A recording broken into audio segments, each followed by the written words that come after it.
Your bank statement tells you where money went, but there's another ledger running in the background, invisible to most people. Every purchase you make writes an entry, every choice carves a line, and most people, they're bleeding out through cracks they can't even see. The wise knew this for centuries. They tracked something before they ever counted coins. They understood that your bank balance is just the shadow. Your character, that's the structure casting it. Here's what nobody tells you. The reason your money disappears isn't because you don't earn enough. It's because your character ledger has more debits than credits. Fix the invisible foundation, and the visible numbers follow. By the end of this, you'll know exactly how to stop the leaks nobody taught you to look for. Rachel did, went from checking her balance at 3 in the morning to building wealth she never thought possible. Not because she made more money, because she rebuilt the architecture underneath. Most financial advice starts with the numbers, budget templates, savings percentages, investment returns, all surface-level fixes for a structural problem. Think of it this way: you can't build a skyscraper on sand. Doesn't matter how beautiful the design is, how expensive the materials are. Without solid foundation, everything crumbles. Your character is that foundation. Every time you make a financial decision, you're either reinforcing the structure or weakening it. Buy something on impulse, you just removed a support beam.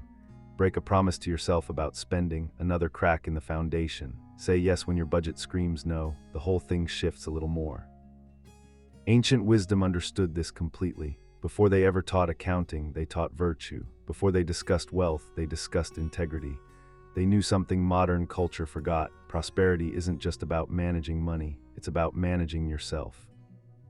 Here's the part that changes everything. Every single purchase is a character transaction first, a financial transaction second. When you swipe that card, you're not just moving money, you're casting a vote for who you're becoming. And most people, they've been voting for someone they don't want to be.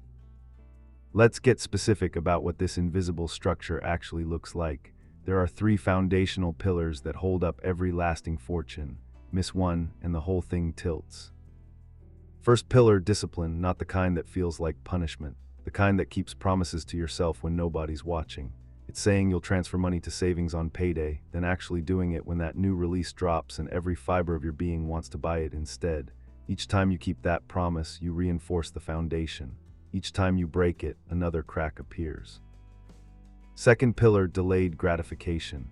This is where most people's character ledger shows massive deficits. We live in a world designed to make you want everything right now. Next day shipping, instant approval, buy now, pay later. All of it engineered to bypass your better judgment and go straight for the impulse center.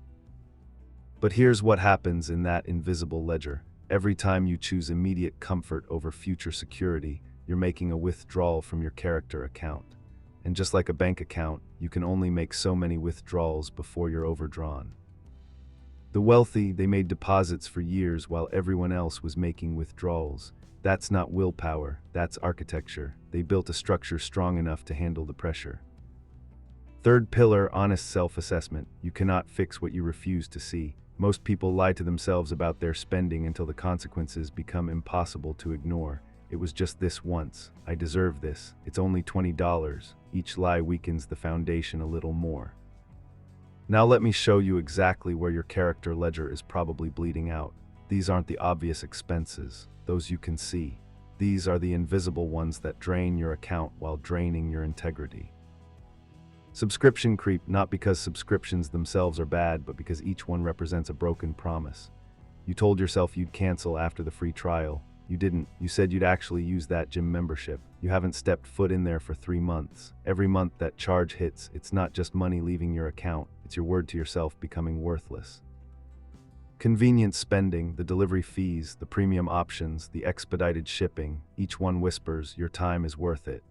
But here's the real question. Is avoiding 10 minutes of work worth weakening the discipline that builds wealth? Because that's the actual transaction happening. Social pressure purchases, this is where it gets brutal. You go out with friends who spend freely. You don't want to seem cheap, so you order more than you planned, buy rounds you can't afford, split bills evenly when you ordered the least expensive items, not because you wanted to, because you were more afraid of judgment than committed to your own financial foundation. Every single one of these represents the same core problem. Your immediate comfort matters more than your character structure, and as long as that's true, your bank account will reflect it. Rachel, 32, worked as a legal assistant making $43,000 a year. Single, renting a studio apartment for $950 monthly in a Midwest city. She had enough, barely, but enough felt like drowning in slow motion. 2:17 in the morning, again, she grabbed her phone, heart already racing before she even opened the banking app. Balance $73, 11 days until payday. She had 37 active payment plans, not one over $65. It's just this one small thing, she'd thought that 37 times. Thursday afternoon, March 12th, her coworker asked if she wanted to split lunch delivery. Rachel thought, I can't say no, she'll think I'm broke. She said yes, $16 with tip. Opened her bank app in the bathroom, $57 left, 11 days to go.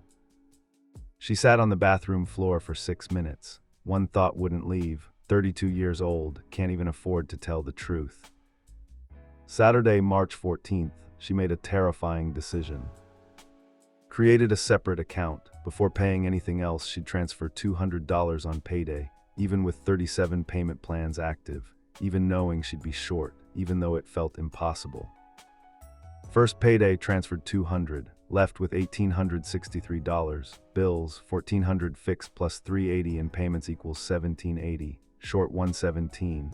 I'm going to starve, she thought. Day 4, coworker asked about lunch delivery. Rachel's hand moved toward her phone. Stopped. Bringing lunch today, she said. First time in 2 years saying no. Guilt ate at her until midnight.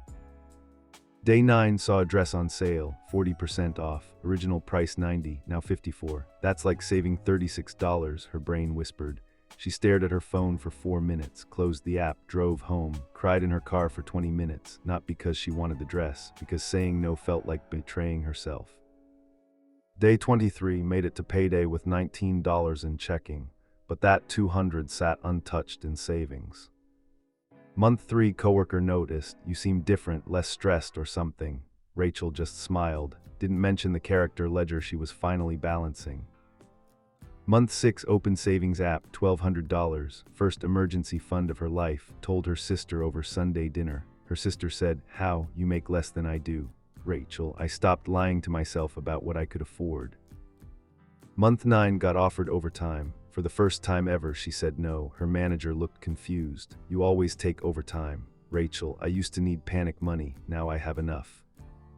Rachel didn't become rich. She became someone who sleeps through the night without checking her balance. Someone whose character ledger and bank ledger finally tell the same story. Right now, grab your phone, open your banking app, look at your last 30 days of transactions. For each purchase, ask yourself one question. Did this strengthen my character or weaken it? Did it reinforce discipline or feed impulse? Did it honor my word to myself or break it? Find the 3 that weakened your foundation most, the subscriptions you forgot about, the convenience fees that avoided 10 minutes of effort, the purchases made because you were afraid to say no. Add them up, multiply by 12, that number right there, that's the annual cost of an unbalanced character ledger. That's what it costs you every year to avoid building the foundation that creates wealth. Tomorrow morning, before you do anything else, cancel one of those 3. Just one. Choose the easiest, the one that feels like the smallest risk. And when you cancel it, notice what happens in your body. That discomfort, that slight anxiety, that's your old character structure resisting the new one trying to form. The wealthy learned to sit with that discomfort while everyone else ran from it. They understood something crucial. Temporary discomfort from strengthening your character beats permanent discomfort from a weak foundation. Comment architecture rebuilt if you identified your 3 character debits and canceled at least one.